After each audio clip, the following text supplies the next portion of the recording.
Hi, everybody. It's me again, Altovise Ferguson, altoviseferguson.com. So, Altovise Ferguson, you have had the honor of doing 8 plays and 2 movies. What was your journey to the stage as an actress like for you? Well, I was a single mom at the time, and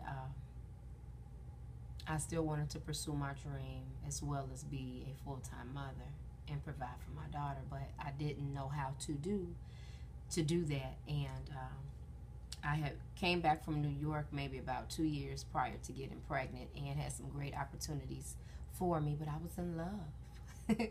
But he's my husband now, and we ended up having a baby. And I was talking to a music person by the name of Claude Kelly III, and he said, "You know Mark Spencer?" And I said, "Yeah, he graduated from Emerson." I said, "I know of him."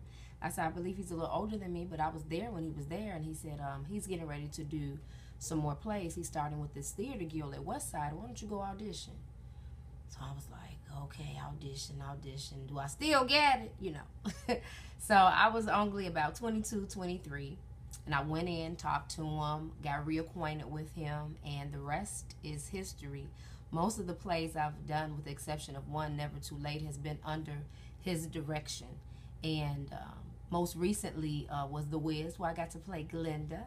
And I was the key makeup artist for the Scarecrow and the Lion, and also one of the sisters in The Wiz, one of the witches. So that was an honor and for me to do that. So my journey to the stage came from just opening up, somebody who I worked with musically and got to sharing my heart, and the opportunity was there and it presented itself and I acted on it. And then, in the midst of that, you endured and then survived the diagnosis of cancer. So, what was the journey like for you to return to the stage after surviving cancer? It was a journey because of the confidence and thinking, do I still have this in me?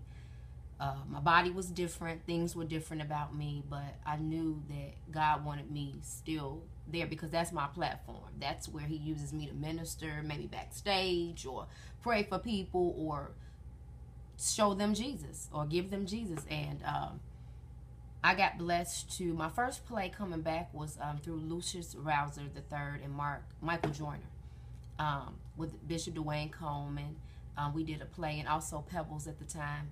We did a gospel play called Never Too Late. And I was one of the key actresses in that play, got to sing. And that was my first baby, like getting back on stage during that time. And Mark Spencer at Westside Theater Guild, I was a little apprehensive to get back in front at the time, far as period, before I did Never Too Late. And I got blessed to be a key hair and makeup person for the 2 films we did at the Westside Theater Guild, and also be an extra in those films when needed. So it was a journey, but I couldn't let this thing in me die, and I had to keep moving forward.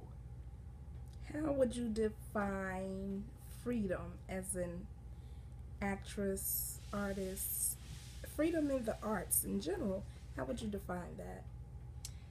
I would define that as, well, for me, it's Altovise on stage being who she is. I am like totally free. Nothing else matters. I could be having had a bad day that day, and the enemy was attacking, or something that was going on with people or things around me. But once those lights are up and they say action and it's time to go, it's like everything else, nothing else matters but what I'm doing in the moment. That's the freedom I have because I'm really being who God made me.